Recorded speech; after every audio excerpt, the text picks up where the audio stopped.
안녕하십니까. 무진영사 지효입니다. 지난 125강에 사실 이제 강의를 마무리할까 생각을 하고 제목을 그렇게 딱 달았다가 살펴보니까 좀 더 구체적인 내용들을 말씀을 드리고 마무리 드리는 게 예, 낫지 않겠나. 뭐 가르쳐 드린 게 있어야 마무리라고 할 텐데 아무것도 얘기는 안 하고 마무리라고 제목을 단 것 같아서 다시 도공부의 정의라는 제목으로 바꿨습니다. 자, 제가 도공부라고 하는 부분을 크게 보이는 세계, 물질 세계 수행과 보이지 않는 세계, 그 두 가지로 나뉜다라고 제가 말씀을 드렸습니다. 뭐 보이는 세계에 치중을 하시든 보이지 않는 세계에 치중을 하시든 뭐 그거는 상관이 없습니다만은 어찌되었든 그 두 가지는 함께 어느 쪽을 더 치중한다일 뿐이지 사실은 함께 가야 되는 것이기도 합니다. 그래서 땅 공부, 도 공부 중에 이 땅 공부라고 하는 부분이 말씀드린 것처럼 보이는 세계와 보이지 않는 세계, 물질 세계와 그 정신 세계라고 하는 두 가지 영역으로 나누어서 수행을 하다 보면 물질에 영향을 끼치는 법, 그 다음에 비물질에 영향을 끼치는 법, 이 두 가지 이 수행법으로 갈리게 됩니다. 주로 이제 물질에 영향을 끼치게 되는 법은 뭐 염력이라든지 전응력, 투시와 같은 뭐 이런 것들이 이제 그거겠죠. 차력과 같은 것도 이제 마찬가지입니다. 그러면 이제 비물질 쪽으로 영향을 끼치는 거는 뭐 가장 우리 흔한 게 이제 그 치유, 치병 같은 것이죠. 치유, 치병 안에 바이러스성이 아닌 그 빙의에 의한 질병이 있습니다. 뭐 우울증부터 시작을 해서 뭐 암도 마찬가지입니다. 부모님께서 암으로 고생하시다가 돌아가시고 난 이후에 얼마 안 있어 그 자손에게 암이 나타나는 경우가 있습니다. 그 경우는 사실 빙의 치료로 낫는 경우가 많습니다. 왜냐하면 그 부모가 가지고 있는 의식 안에 암투병이라고 하는 어떤 그 경험들, 그리고 늘 말씀드리지만 암세포 안에도 영혼이 있습니다. 그래서 돌아가신 부모님 영혼 안에 암세포의 영혼도 같이 있다고 생각을 하십시오. 그러면 이제 그 경우에는 보이지 않는 어떤 비물질, 바이러스가 아닌 영혼에 의한 질병을 치유함으로써 물질 세계 암 바이러스가 사라지는, 암 바이러스가 아니라 암세포가 사라지는 그런 현상들이 일어나게 됩니다. 그리고 이제 예지력이죠. 뭐 숙명통 같은 것, 이런 것을 하는 것, 뭐 전생을 보는 것, 그런 것들이 이 보이지 않는 비물질 세계에 영향을 끼치는 수행에 해당되는데, 자, 그럼 보이지 않는 세계를 우리가 보려 하면 어찌 보아야 되느냐를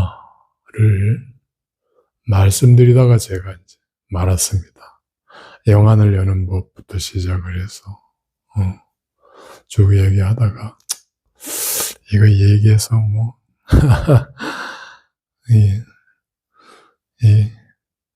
실제 해보지 않으신 분들에게는 뜬구름 잡는 얘기라서 그냥 덮어야겠다 이렇게 생각을 했는데 그 부분에 대해서 조금 더 말씀을 드리겠습니다.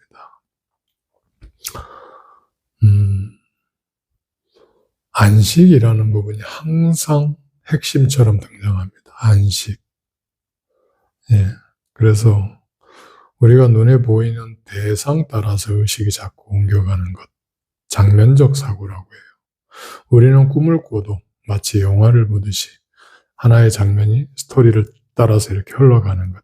그러니까 이 스토리가 흘러간다라고 하는 것은 나의 의식이 같이 계속 흘러가고 있다는 뜻입니다. 그러니까 장면을 봐도 의식이 흘러갈 것이고 의식이 흘러가도 장면이 바뀔 겁니다. 사후세계의 특성이 그렇게 되어 있거든요. 그게 하나의 상징으로 구성이 되고 상징으로 의미화되면 그 상징이라는 것이 하나의 기호로 이렇게 전환이 되는 게 사후세계인데 우리의 의식은 눈으로 보는 것, 보는 장면 따라서 끊임없이 이렇게 흘러가게끔 됩니다. 그래서 그 장면적 의식을 고정시켜서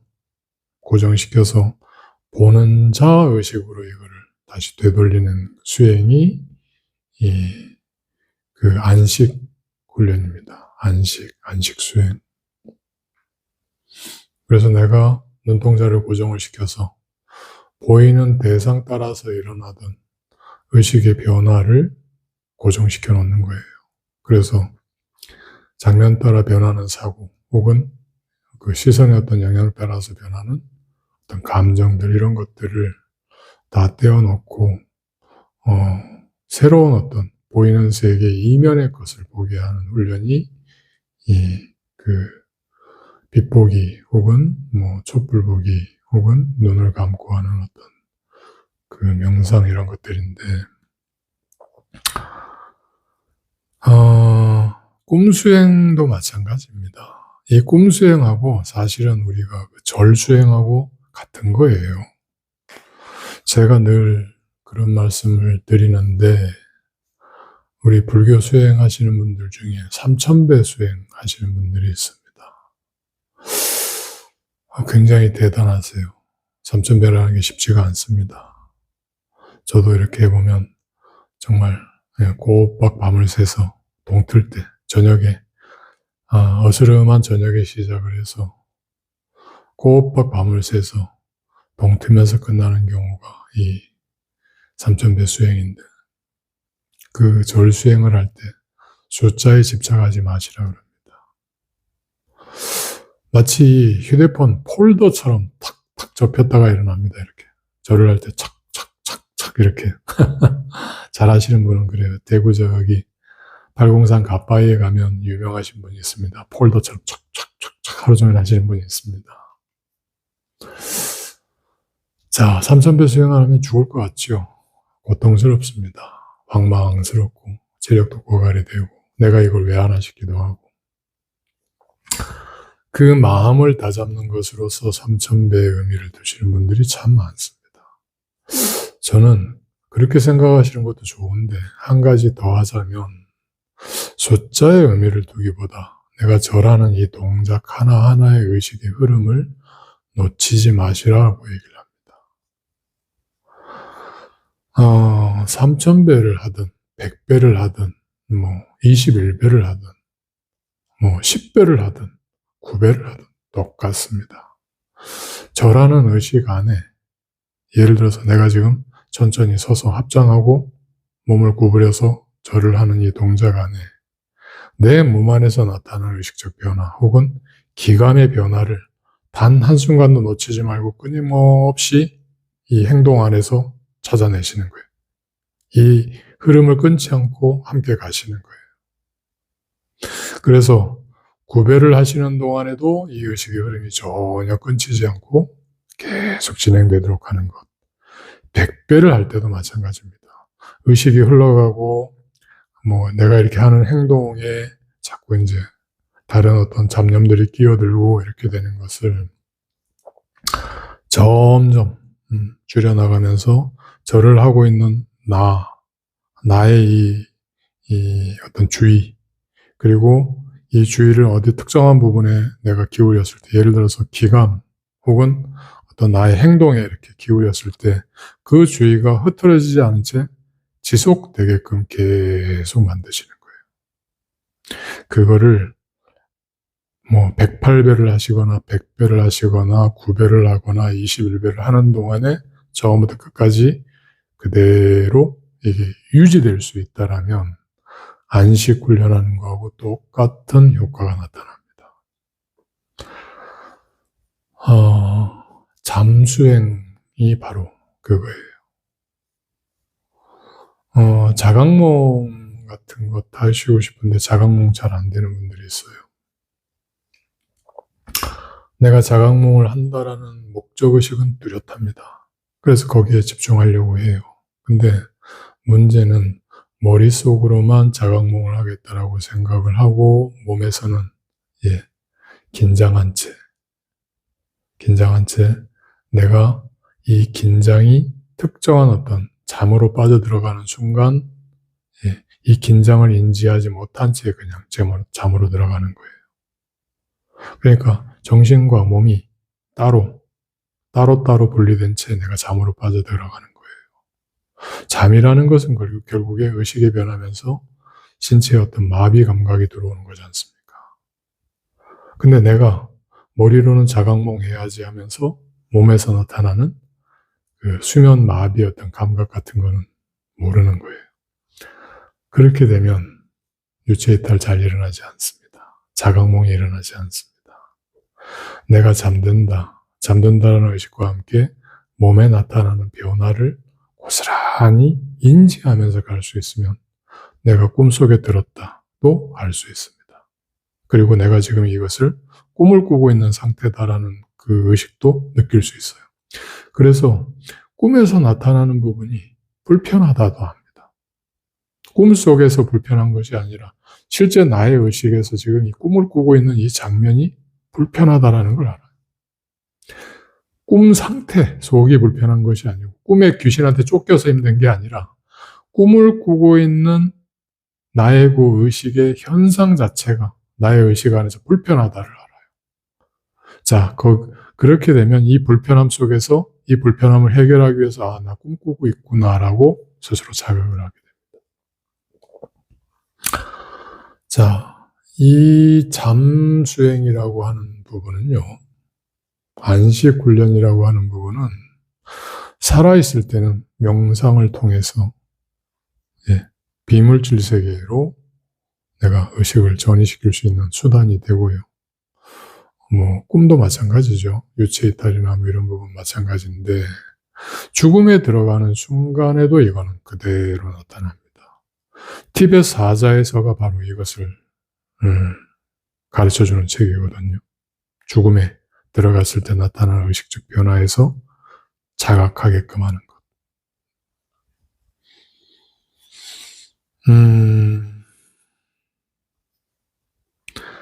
보이지 않는 세계라고 하는, 저쪽 세계라고 하는 부분에 대한 이해, 체험, 이제 그것을 하기 위해서 우리는 이제 하늘 공부를 하는 것이고요.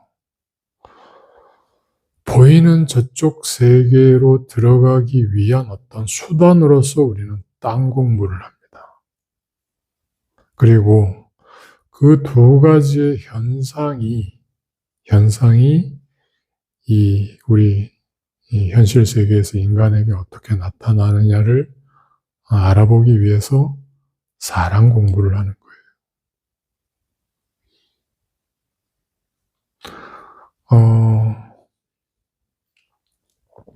하늘의 이치를 우리가 알기 위해서 주역을 공부한다고 그랬죠. 하늘의 이치는 사람으로 드러납니다. 그래서 사주명리가 나오는 겁니다. 자, 사람이 사는 이 세계, 환경이라고 하는 부분은 우주의 모든 그런 에너지, 즉 이 땅이라고 하는 부분은 이 에너지가 계속 끊임없이 이렇게 순환되고 변천되면서 나타나는 거거든요. 그래서 기문둔갑이나 아니면 뭐 풍수 같은 이런 개념들이 나타나는 겁니다. 그러니까 이게 서로 다르지 않아요. 다 같은 것들을 제각각 특질화해서 보는 것뿐이지 네가 옳고 내가 그러다가 절대 될 수 없습니다. 주역 공부하시는 분들은 사주 공부하는 분들을 조금 경시하는 경우가 있고 또 이 풍수하시는 분들은 이 명리나 주역이나 이쪽 계에 대해서 조금 소홀히 하시는 분이 있습니다. 근데 실제로는 이 현상세계라고 하는 부분을 구성하는 각각의 요소가 그렇게 드러날 뿐이지 전혀 다른 게 아니에요. 그 세계를 볼 때 내가 아는 것으로서 눈에 보이는 어떤 시각적인 그 현상으로서 대상을 이해하려고 하면 본질을 꿰뚫을 수 없습니다. 그래서 우리는 명상을 하는 거예요. 이 명상을 하기 위한 가장 기본적인 어떤 훈련이 몸. 왜냐하면 이 몸을 통해서 우리는 그것을 해야 되기 때문에 몸이 기본이 돼야 됩니다. 즉 몸이 돼야 됩니다. 한동안 이 몸이 된다라는 유행어가 좀 있었어요. 그 사람 몸이 좀 되네. 몸을 좀 만들었네. 바디빌더들이 몸을 만드는 것, 그 몸이 아니라 우리 몸 안에 이 기운들, 이것을 내가 정확하게 인식하고 그것을 적절하게 운영할 수 있는 것, 그것이 바로 몸이 만들어지는 거고요. 그 몸을 통해서 저쪽 세계로 들어가기 위한 어떤 훈련들을 하는 것, 그게 바로 명상입니다. 그래서 저쪽 세계로 가보면 다양한 어떤 층위, 저 바닥부터 저 위까지 다양한 차원이 있는데 내가 수행하는 방법과 혹은 나의 자질 혹은 뭐 내게 닥친 어떤 인연 따라서 뭐 하다못해 무업을 하시는 분부터 시작을 해서 산에서 돛 닦고 앉아서 뭐 천리밖을 본다 이렇게 말씀하시는 분, 그리고 그 위에 부처님까지 창조주, 창조 그 자체까지 가닿는 그런 분들까지 그냥 다양하게 스펙트럼이 만들어지는 거예요. 그래서 어떤 게 옳고 어떤 게 그르고 어떤 게 뭐 고등종교고 어떤 게 뭐 민속이고 무속이고 속, 그런 개념 자체가 사실은 굉장히 진부한 겁니다. 필요가 없는 거예요. 내가 수행을 해보면 저 낮은 단계부터 뚫고 올라가야 된다는 걸 압니다. 내 조상부터 그리고 나의 가장 기본적인 어떤 무의식적인 부분들. 저는 이 공부를 하면서 융심리학과 구조주의 철학에 아주 감탄을 많이 했습니다. 물론 이제 융 같은 경우는 프로이드와 달리 실제 그분은 유체이탈을 통해서 저쪽 세계를 보시던 분이었어요.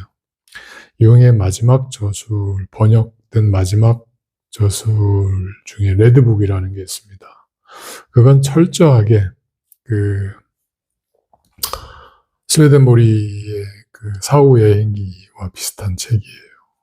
그래서 융과 프로이드는 같은 정신에 대한 정신의학을 이야기하고 있지만 전혀 접근 방법이 다를 수밖에 없습니다.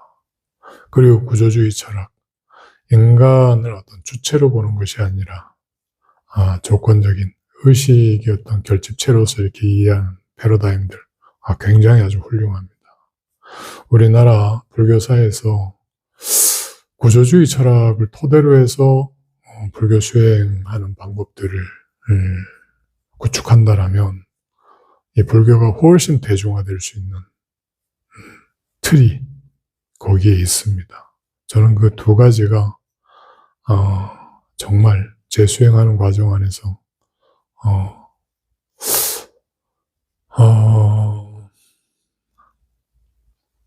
정말 많은 도움을 받았습니다.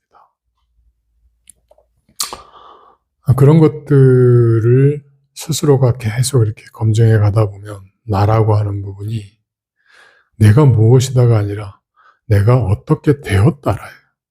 내가 어떻게 되었기 때문에 내가 나로부터 벗어나기 위해서는 나를 묶고 있는 나의 어떤 그 업식들, 내 조상의 업식들이라고 하는 부분부터 뚫고 지나가야 됩니다.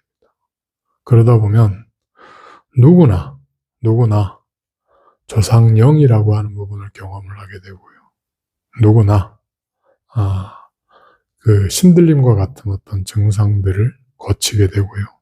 누구나 공간 에너지라고 하는 부분을 여실하게 이해하면서 네 몸 안에 들어있는 어떤 단을 통한 그 기의 에너지라고 하는 부분이 따로 독립되어 있는 것이 아니라 항상 외부 환경, 이 우주라고 하는 아주 원초적인 에너지 안에서 이게 하나의 어떤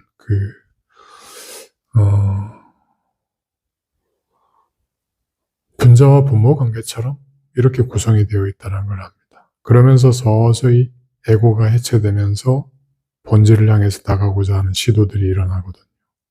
그 과정 안에서 깨우침이라는 게 그냥 나타나는 거예요. 그래서 깨우침은 부처가 아니에요. 깨우침은 그냥 저쪽 단계로 들어가는 시작이에요. 그러면서 끊임없이 지속해서 의식의 향상을 이루었을 때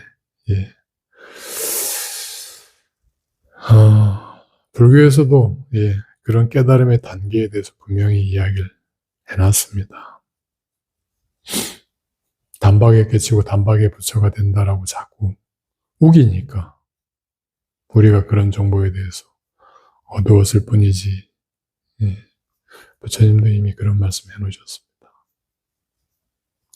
그래서 가다 보면 이게 말 그대로 천지인이라고 하는 이 세 가지 요소가 한데 뒤엉켜가면서 한바탕 꿈을 꾸고 있구나를 아십니다. 그 꿈속으로 들어가는 첫 번째 요령, 잠이 들면 잠듦이라고 하는 의식을 그대로 인식하면서 갈 수 있게끔. 그래서 꿈으로 들어가면 이 꿈을 꾸고 있다라는 의식이 스스로 자각될 수 있도록. 이거는 우리가 평소에 그냥 앉아있을 때도 마찬가지예요. 지금 제 유튜브를 이렇게 들으시면서 제 이야기에 이미 빠지셨을 거거든요. 제 이야기에 빠지면서 본인의 경험을 대입시켜서 생각을 하실 거예요. 그게 장면적 사고입니다. 그러면 저 사람 이야기가 혹은 내가 지금 이런 생각을 이렇게 떠올리고 있네를 트윈으로 이렇게 가져가세요. 그게 됩니다. 꿈에 빠지면 꿈에 빠져 죽습니다. 꿈을 꾸고 있다는 걸 내가 알아야 그 작용에 내가 그 작용으로부터 자유로워질 수 있습니다. 그 수행을 하는 것이 안식, 그리고 그런 것들을 우리가 꿈에서조차도 할 수 있는 것이 꿈수행. 그런 것을 앉아서 가부좌 틀고 하는 것이 명상. 그리고 이 모든 것들의 가장 기본 베이스를 이루는 것, 이런 것들을 원활하게 수행하기 위한 어떤 기본적인 힘을 얻는 것이 호흡입니다. 그래서 호흡을 통해서 기감을 얻어서 그 기감이라는 것을 통해서 기에 의식을 실어서 그것을 하나의 정보로 만들어서 그 정보 체계 안으로 우리가 타고 들어가는 것이 제가 말씀드리는 그 도수행의 나머지 절반입니다.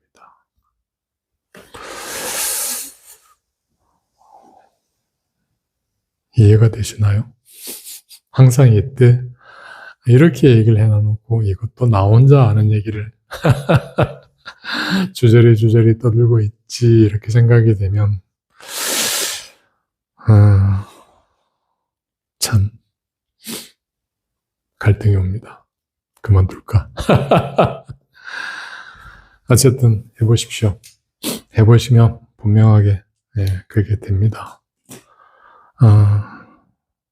저는 늘 말씀드리지만 제가 직접 수행해보고 체험해본 것, 그리고 체험을 통해서 확실하게 검증된 것에 대해서 말씀을 드리니 그렇게 하시면 분명히 그렇게 됩니다. 자, 오늘은 땅 공부, 비물질에 대한 영향을 끼치는 법, 그 중에 의식, 그 의식 자체를 순화시키는 방법에 대해서, 의식 자체를 이렇게 우리가 인지하고 끊지 않고, 그러니까 장면적 사고, 이러저러한 생각을 따라서 우리가 이렇게 흘러가는 이것이 아니라 안식을 고정시켜서 대상을 인지할 수 있는 그 방법에 대해서 말씀을 드렸습니다. 감사합니다. 소원 다 이루셨죠? 바라신 소원 축하드립니다.